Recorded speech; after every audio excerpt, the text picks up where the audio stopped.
आज की ये कहानी है कुछ ऐसे डॉक्टर्स की। वो एक गेम खेलते हैं जिसका नाम रखते हैं परफेक्ट मर्डर। मतलब इस गेम में किसी आदमी को ऐसे मारा जाता था जिसमें कोई ये ना बता सके इस आदमी की मृत्यु हुई तो हुई कैसे।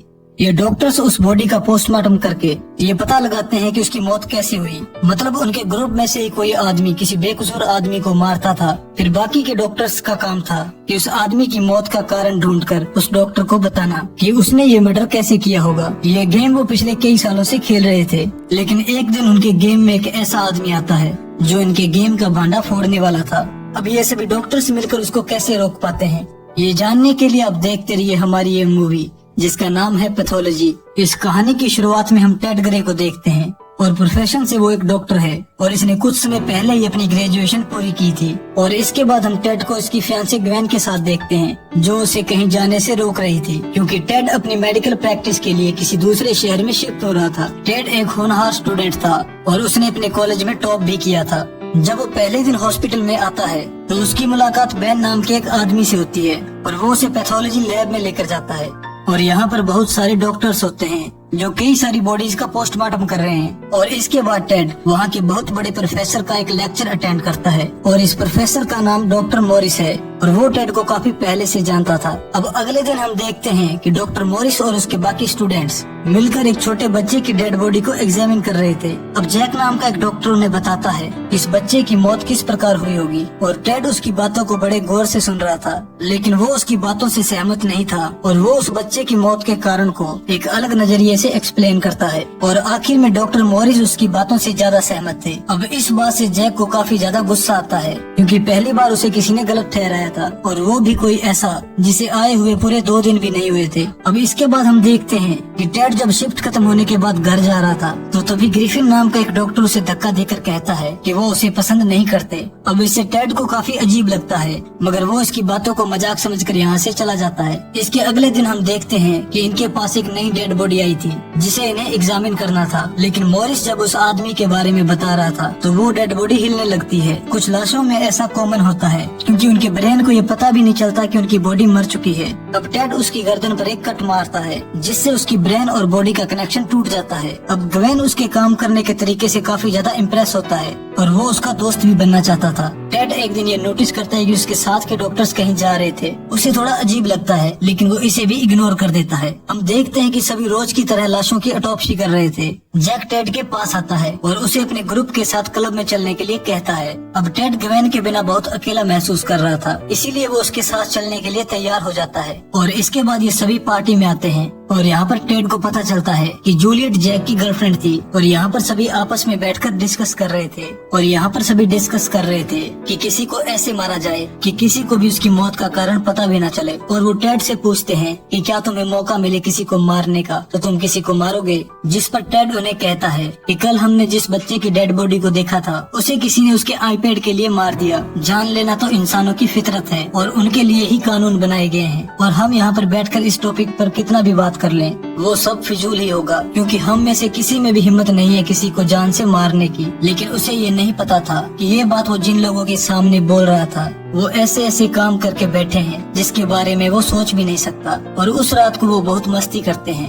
अब अगले दिन जैक उसको फिर से मिलने के लिए कहता है लेकिन इस बार सिर्फ वही दोनों होंगे। अब इसके बाद हम देखते हैं कि वो दोनों अकेले ड्रग्स के नशे में कार ड्राइव कर रहे थे। अब जैक उसे एक सुनसान बिल्डिंग के पीछे ले जाता है। अब टेड बहुत ज्यादा नशे में था। वो देखता है कि जैक एक मोटे आदमी से बात कर रहा है और जब वो अंदर जाता है तो वो देखता है कि वहाँ पर एक बच्चा और एक बूढ़ी औरत बैठी थी। टेड को बिल्कुल भी समझ में नहीं आता कि जैक उसको कहाँ पर लेकर आया है और वो इतने नशे में होता है कि वो चक्कर खाकर वहीं पर गिर जाता है। टेड जब अपना काम करने के लिए पैथोलॉजी लैब में आता है तो वो देखता है कि उसके सामने उसी आदमी की लाश रखी हुई थी जिसके साथ जैक कल रात को बात कर रहा था। और उसे देखकर टेड का नशा एक झटके में उतर जाता है और हमें दिखाया जाता है कि सभी डॉक्टर्स मिलकर उस आदमी की मौत का रीजन डॉक्टर मॉरिस को बताने लगते हैं। और वहीं पर खड़ा जैक चुपचाप उन्हें सुन रहा था क्योंकि वो खून उसी ने किया था, क्योंकि वो ये जानता था कि उनमें से कोई भी उसकी मौत का रीजन नहीं बता पाएगा। पाएगा। और तभी वहाँ पर टेड आता है और उन्हें बताता है इस आदमी के सर पर हमला करने से पहले उसे जहर दिया गया था, और वो भी पोटेशियम साइनाइड, क्योंकि मारने वाले को ये पता था कि ये पॉइजन किसी भी लैब में डिटेक्ट नहीं होता। और वो बताता है कि पहले उसे जहर दिया गया और इसके बाद उसके मरने का 7 घंटे इंतजार किया, और इसके बाद उसके सिर में 18 बार वार किया और आखिर में उसके सिर पर गोली मारी। अब ये सब सुनकर जैक काफी इम्प्रेस होता है और साथ ही साथ वो काफी गुस्सा भी होता है, इसीलिए वो बेन के ऊपर उस आदमी का लीवर फेंक देता है। अब जैक ने टेड को शिफ्ट खत्म होने के बाद मिलने के लिए कहा था। देर रात को वो उसे उस हॉस्पिटल के 100 साल पुराने बेसमेंट में लेकर जाता है जहाँ पर उस आदमी की लाश रखी हुई थी। टेड उसे कहता है कि मुझे पता है तुमने ही इसे मारा है। तभी जैक उसे कहता है कि क्या फर्क पड़ता है, इस शहर में 65 लाख लोग हैं और इसके मरने से किसी को कोई फर्क नहीं पड़ने वाला, और वैसे भी वो एक बुरा आदमी था। जैक उसको अपना गेम ज्वाइन करने के लिए कहता है, पर अब टेड को ये लगता है कि वो एक सीरियल किलर है, इसलिए वो उसकी नहीं सुनता। अब जैक ये समझ जाता है कि वो इसकी बातें समझना ही नहीं चाहता, इसलिए वो उसे यहाँ से भागने के लिए कहता है। अब टेड जब बेसमेंट से बाहर आता है तो वो देखता है कि जैक वहाँ पर अकेला नहीं था, बल्कि कई लोग उसके साथ इस गेम को खेल रहे थे। उस रात उसे नींद नहीं आती। वो यही सोच रहा था कि जैक ने इतनी आसानी से उसे सब कुछ कैसे बता दिया, क्या उसे पुलिस का कोई डर नहीं था। और तभी वो जैक को कॉल करता है और उसे पता चलता है कि जैक ने उस जगह पर उसके फिंगरप्रिंट और बहुत सारे एविडेंस छोड़े थे, इसीलिए अगर वो पुलिस के पास जाता तो पुलिस सबसे पहले उसे ही पकड़ती, न कि जैक को। अगले दिन डॉक्टर मॉरिस बताते हैं कि उस आदमी की बॉडी में पोटेशियम साइनाइड नहीं था। इसका मतलब यही था कि टेड की ऑब्जर्वेशन गलत थी, और यहीं पर जैक को ये लग रहा था कि उसने एक परफेक्ट मर्डर किया है। लेकिन टेड उसे अकेले में मिलकर बताता है कि उसने ये मर्डर कैसे किया होगा। उसकी बॉडी को डेड समझकर हॉस्पिटल में लाया गया था, लेकिन वो उस समय भी जिंदा था, और जब जैक को उसकी बॉडी मिली तो उसने उसे जिंदा ही काट दिया, और इसके बाद उसे हॉस्पिटल के पीछे ले जाकर उसके सिर पर 18 बार हमला किया, जिससे उसकी मृत्यु हो गई। अब ये सब सुनकर जैक के होश उड़ जाते हैं, क्योंकि अभी तक उसके खेल में उसे कोई भी नहीं पकड़ पाया था। इसके बाद में दिखाया जाता है कि टेड काफी परेशान रहने लगता है, क्योंकि उसे ये पता चल गया था कि वो पागलों के बीच में काम कर रहा है। अब एक दिन जब वो अकेला बैठा था तो जूलियट उसके पास आती है और उससे पूछती है कि क्या तुम हमारे साथ इस गेम को खेलना चाहोगे। और जब वो उसे कुछ नहीं कहता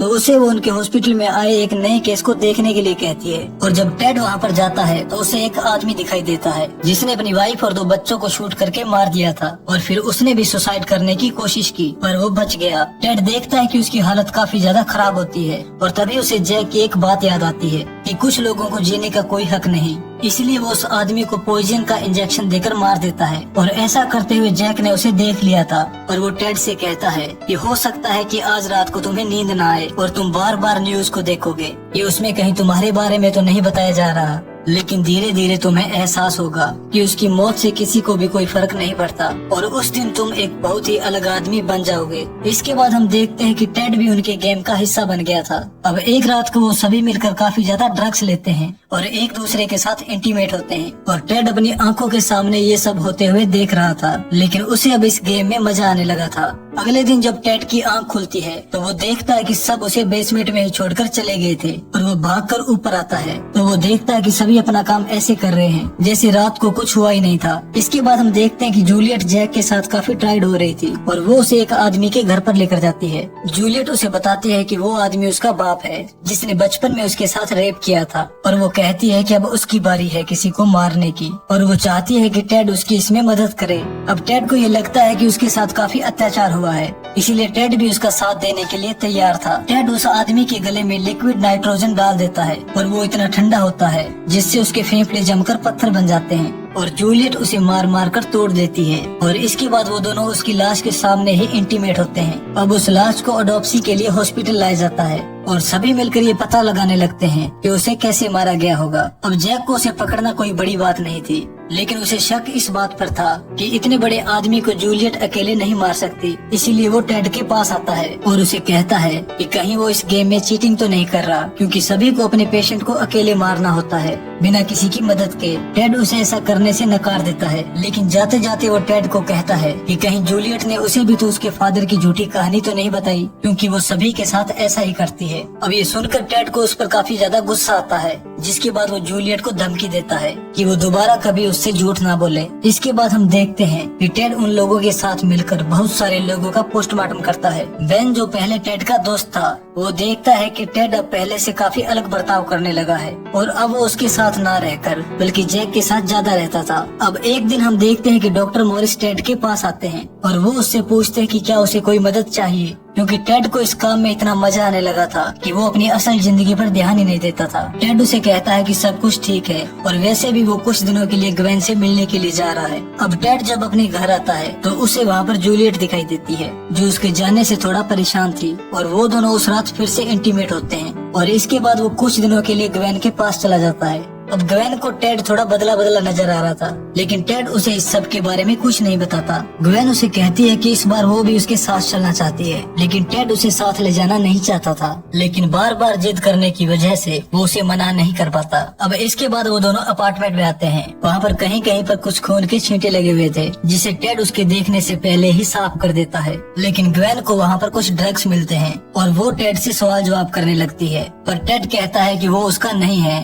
कल रात को उसके दोस्तों ने यहाँ पर पार्टी की थी और वो ही रात को इसे यहाँ पर भूल गए होंगे। और इसके बाद ये दोनों एक पार्टी में जाते हैं जहाँ पर जैक और बाकी के लोग भी आए हुए थे। जब जूलियट ग्वेन को देखती है तो उसे काफी जेलसी होती है, इसलिए वो पार्टी में किसी से भी बात नहीं करती। और जब जैक ये सब देखता है तो उसे भी बहुत ज्यादा गुस्सा आता है, क्योंकि वो उसकी गर्लफ्रेंड थी। अब उसको ये पता चल गया था कि उन दोनों के बीच कुछ न कुछ चल रहा है। अब टेड ग्वेन को उस पार्टी से चलने के लिए कहता है और इसके बाद हम देखते हैं कि जैक जूलियट पर सभी के सामने चिल्लाने लगता है और उसे बदचलन कहकर वहाँ से चला जाता है। अब देर रात को जब टेड सो रहा था तो उसे जैक का फोन आता है। उसे लगा कि उसने उसे गेम खेलने के लिए बुलाया है, और जब वो वहाँ पर जाता है तो वहाँ पर कोई नहीं था और हम देखते हैं कि जैक ने 3 लड़कियों का मर्डर कर रखा था और वो वहाँ पर पागलों की तरह हरकतें कर रहा था। अब टेड उसे कहता है कि वो गेम के रूल्स तोड़ रहा है और वो लोगों को इस तरह से नहीं मार सकता, लेकिन जैक ने उसे सिर्फ एक वार्निंग देने के लिए बुलाया था कि वो उसकी चीजों और जूलियट से दूर रहे। और उसे भी ये पता था कि इसमें टेड की कोई गलती नहीं है और ये सब जूलियट खुद करना चाहती है और इसीलिए वो उसे कुछ नहीं करता। टेड जब अपने घर आता है तो जूलियट उसकी बिल्डिंग के नीचे उसका इंतजार कर रही थी। वो उसे वहाँ से जाने के लिए कहता है, लेकिन जूलियट उसे सीड्यूस करती है और उसे ऐसा करते हुए जैक देख लेता है। मतलब यहाँ पर कोई किसी का सगा नहीं था, सभी एक दूसरे से झूठ बोल रहे थे और शायद यही इस ग्रुप की सबसे बड़ी कमजोरी थी। अब अगले दिन टेड जैक से कहता है कि उसे इस गेम को नहीं खेलना, पर जैक उसे बताता है कि कोई भी इस गेम को नहीं छोड़ सकता और वो उसे धमकी देता है कि अगर वो इस गेम को छोड़कर गया तो उसे जेल जाना पड़ेगा। जैक उसे कहता है कि कल हम एक और बॉडी के एडॉप्सी करने वाले हैं और इस वाले में उसे काफी मजा आने वाला है। और इसके बाद हम देखते हैं कि टेड अकेला उस बेसमेंट में आता है, क्योंकि वो अब सब कुछ खत्म करने वाला था। अब अगले दिन वो सभी फिर से इकट्ठा होते हैं और वो सब टेड को अपने रास्ते से हटाने के बारे में सोच रहे थे और ज्यादातर लोग इस आइडिया से सहमत थे। और जब वो उस नई डेड बॉडी से पर्दा उठाते हैं तो हम देखते हैं कि वो तो जूलियट थी जिसे जैक ने मार दिया है, पर उनमें से शायद ही कोई होगा जिसे उसके मरने से फर्क पड़ रहा था। लेकिन जब वो उसकी एडॉप्सी करने के लिए लाइट्स को ऑन करते हैं तो वहाँ पर एक बहुत बड़ा एक्सप्लोजन होता है जिसमें सभी लोगों की मृत्यु हो जाती है। ये सारा प्लान टेड का ही था, इसलिए वो एडॉप्सी के समय वहाँ पर नहीं था। अब डॉक्टर मॉरिस टेड को इस हादसे के बारे में बताते हैं और ये भी बताते हैं कि उन्हें वहाँ पर 4 डेड बॉडीज मिली हैं। अब ये सुनकर टेड काफी ज्यादा घबरा जाता है, क्योंकि वहाँ पर सिर्फ 4 नहीं बल्कि पूरे 5 लोग होने चाहिए थे और इसका मतलब ये था कि इनमें से एक आदमी अभी तक जिंदा है। और हमें दिखाया जाता है कि वो आदमी कोई और नहीं बल्कि जैक ही था, जो अपना बदला लेने के लिए ग्वेन को मारने जा रहा था। और जब ग्वेन उसका फोन नहीं उठाती तो टेड अपने घर की तरफ भागने लगता है, लेकिन जब तक वो ग्वेन के पास पहुंचता वो देखता है कि ग्वेन की मौत हो चुकी थी। अब उसे देखकर टेड रोने लगता है और इस सब का जिम्मेदार वो खुद को मानता था। अब कुछ दिनों बाद हम देखते हैं कि डॉक्टर मॉरिस ग्वेन की मौत का दुख जता रहे थे। टेड उन्हें बताता है कि वो नहीं चाहता कि ग्वेन की डेड बॉडी को कोई और छुए, इसलिए वो उसकी एडॉप्सी खुद करना चाहता है। इसके बाद हमें दिखाया जाता है कि वो उसकी मौत का कारण जानने के लिए अलग अलग टेस्ट करता है और वो अपने टेस्ट में लिखता है कि ग्वेन को किसी तरह की कोई बीमारी थी जिसकी वजह से उसकी मृत्यु हो गई। अब एक रात को जब वो अकेले में काम कर रहा था तो जैक उस पर हमला कर देता है और उसे बेहोश कर देता है। और वो टेड से उसकी इस हालत का बदला लेने आया था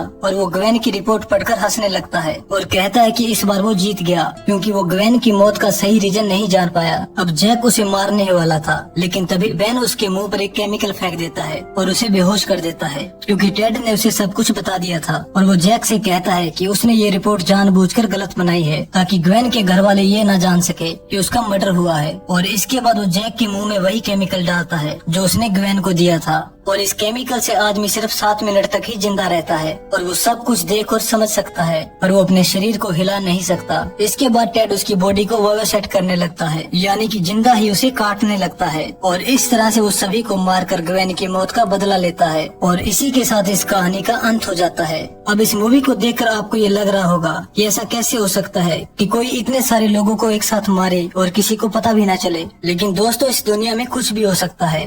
अगर वीडियो पसंद आए तो चैनल को सब्सक्राइब करना ना भूले। मिलते हैं अगली वीडियो में, तब तक के